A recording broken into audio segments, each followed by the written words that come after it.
अस्सलाम वालेकुम ट्रेडर्स, कैसे हैं आप सब। उम्मीद है आप सब खैरियत से होंगे। आज हम euro and Z daily time frame का एनालिसिस करेंगे।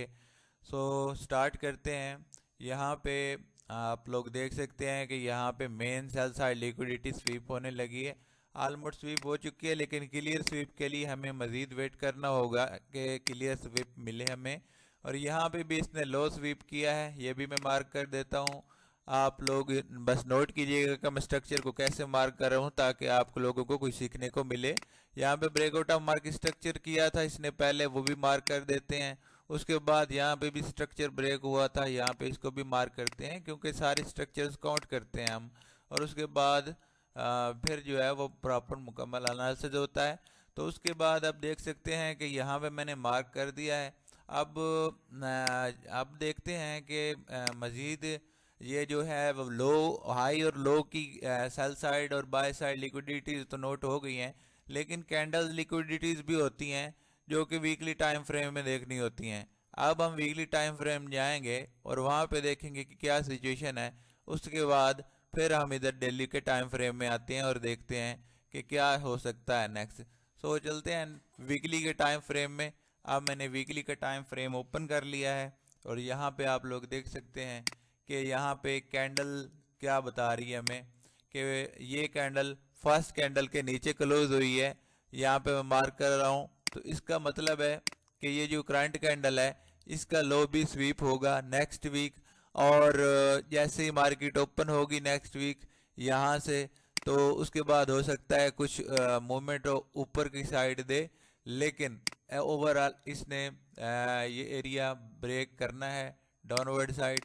पहले अपवर्ड साइड जा सकती है, लेकिन वहां से बायर को ट्रैप करेगी। बायर समझेंगे कि सेल साइड लिक्विडिटी हो गई है और अब ये बाय निकलेगी, लेकिन ऐसा नहीं होगा।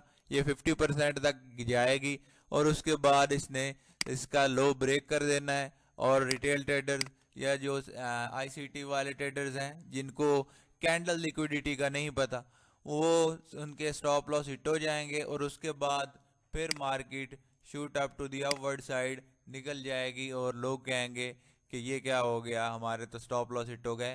तो रीज़न यही है कि कैंडल की कैंडल्स की ये लिक्विडिटीज़ बहुत इंपॉर्टेंट होती हैं। इनको माइंड में रखना चाहिए और इनको कैलकुलेट करके फिर हमें देखना चाहिए कि मार्केट में नेक्स्ट क्या हो सकता है। तो ये डेली का टाइम फ्रेम है। अब हम डेली के टाइम फ्रेम में हैं और जैसे कि हमने वीकली में देखा कि ये लो ब्रेक होगा, स्वीप होगा, तो इसीलिए अब हम इसको भी मार्क करते हैं साथ, क्योंकि ये भी हमारे पास एक लिक्विडिटी ही पड़ी है।